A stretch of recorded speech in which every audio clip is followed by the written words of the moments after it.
History holes. Hello everyone, and welcome back to History Holes. Today we're taking a deeper look at the Trung Sisters. This pivotal period, spanning from 39 AD to 43 AD, marks the first major iconic act of Vietnamese resistance against foreign rule, laying bare the early emergence of a distinct national consciousness. It's a story that resonates deeply within Vietnamese history, highlighting the significant role of women in early Vietnamese society and their enduring legacy as symbols of national pride and defiance.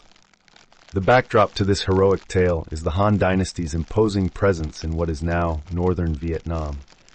The Han had asserted direct and systematic imperial control, integrating the fertile Red River Delta as a frontier province. This wasn't merely about military might.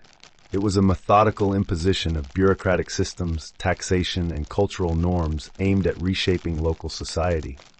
They introduced innovations like advanced irrigation and metal plows, which, while beneficial, were part of a broader strategy of Sinicization, attempting to mold local customs and practices toward Han ideals.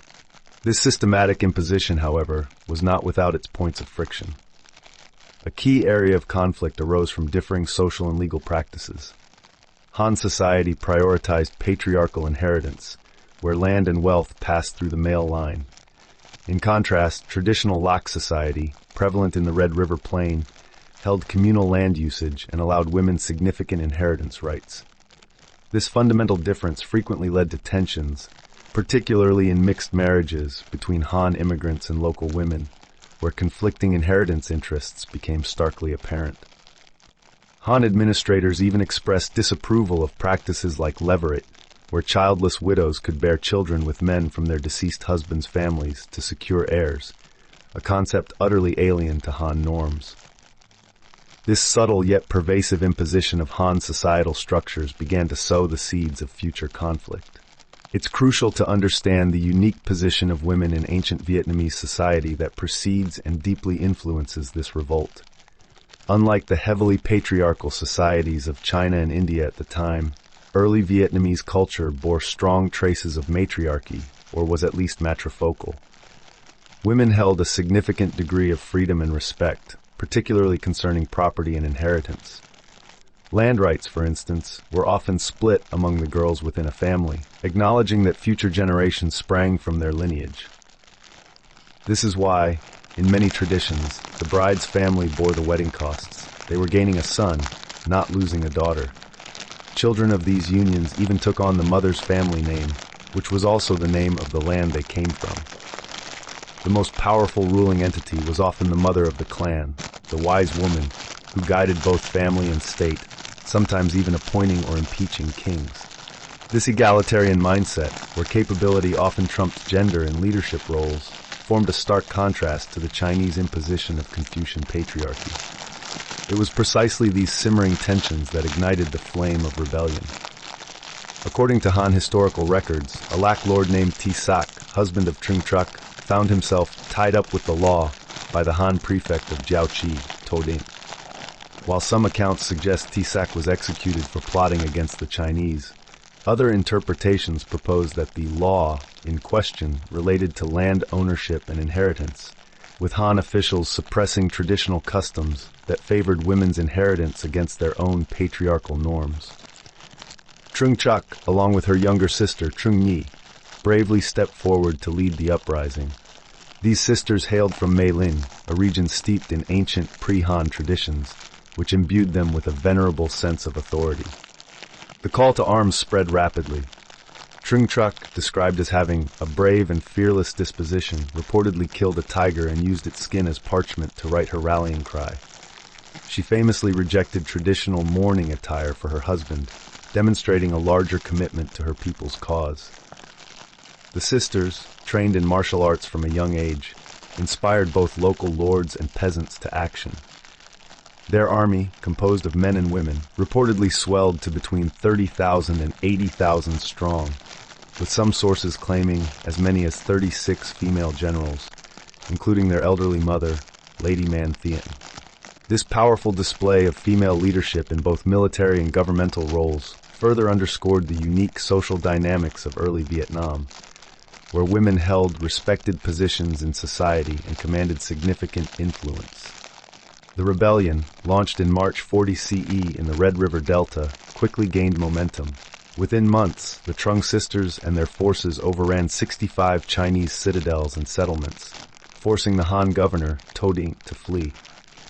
Trung Truk was then proclaimed queen, establishing a short-lived independent state at Mei Lin, her ancestral home. During their brief rule, the sisters were determined to restore traditional Vietnamese values and laws, notably abolishing the hated Chinese taxes that had oppressed their people. An oath attributed to Trung Truk from this period reportedly outlined their primary goals: to avenge wrongs against their country and husband, and to restore traditional Vietnamese aristocratic rule in the region. Their success was a profound act of cultural self-determination, demonstrating that early Vietnamese civilization had deep, locally grown roots that resisted foreign attempts at total assimilation. However, the mighty Han Empire would not be deterred. Their determination to regain control was fueled by concerns over frontier security, the vital revenue from the region's agricultural population, and continued access to those coveted tropical goods. In 41 CE, the Han Emperor appointed General Mayun, Viet, an experienced and formidable military commander, to lead the counterattack. Mayuan was known for his systematic approach. He carefully prepared his forces, building roads as he advanced, and strategically established his headquarters near the ancient Koloa fortress to wait out the unfavorable monsoon rains. In the spring of 42 CE, with the dry fighting season underway, Ma Viet launched his decisive campaign. His army, reportedly numbering around 20,000 soldiers with 2,000 warships, engaged the Trung Sisters' forces. Although Vietnamese chronicles suggest the sisters initially withdrew to the Jin River, facing a much larger and better-trained Han army, Ma Viet's forces systematically pressed on. They battled the Trung Sisters at Lang Bac, near modern Bac Ninh, inflicting heavy casualties and forcing over 10,000 of Trung Truk's partisans to surrender. Ma Viet pursued the sisters to Jingxi Tan Vien, their ancestral estates, defeating them multiple times. Increasingly isolated and cut off from supplies, the Trung Sisters were unable to sustain their last stand. The exact circumstances of their defeat diverge in historical accounts, adding a layer of enduring mystique to their legacy. Chinese sources state that Trung Truk and Trung Nhị were captured and beheaded in early 43 CE, their heads sent to the Han court at Luoyang as proof of victory. However, Vietnamese chronicles offer a different, more honorable narrative. Rather than surrender to the Han, the two sisters chose suicide, drowning themselves in the Hat Giang River, or in some legends, even vanishing into the clouds. This act of self-sacrifice, refusing to yield to foreign invaders, became a powerful symbol of unwavering defiance in Vietnamese national memory. Ma Viet's campaign in 44 CE marked the definitive end of the Lac Lords era and the distinct Dong Son culture, firmly ushering in a new age of direct imperial governance.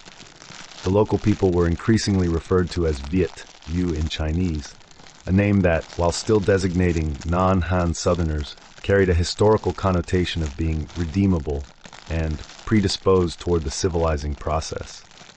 This change in name within the imperial worldview, along with the imposition of Han structures, initiated a long period of cultural transformation. Despite their military defeat, the Trung Sisters were immediately revered by the Vietnamese people and quickly passed into local legend. For the next 950 years, their story served as a constant source of inspiration during centuries of Chinese control, encouraging numerous other rebellions, many of which were also led by women. Their enduring legacy is evident in the numerous temples, streets, and schools dedicated to them across Vietnam, with a yearly national holiday in February, celebrating their courage and sacrifice. Traditional imagery often depicts them riding into battle on elephants, reinforcing their warrior spirit. The Hai Ba Trung Temple in Hanoi, constructed in 1158 by Emperor Lian Tong, is a testament to their lasting spiritual and cultural impact. Scholarly interpretations of the Trung Sisters' rebellion often highlight the tension between historical fact and national myth. While the historical reality of their revolt is well documented in both Vietnamese and Chinese sources, their post-mortem transformation into superhero deities in Vietnamese mythology underscores their profound cultural significance. This narrative served not just to commemorate a victory, but also to emasculate those who complied with Chinese rule, effectively asking, "Don't you have the balls to stand up for yourself?" Even the Trung sisters are able to do it, and they're women. Their story is a powerful reminder that Vietnamese national identity was preserved not just through grand battles, but through an enduring spirit of cultural and social persistence. Their defiance laid a foundational stone for Vietnam's long struggle for independence. I thank you very much for joining us on this journey. Please leave a like and subscribe if you want more. If you feel like it, tell us what else you'd like to hear. See you on the next episode.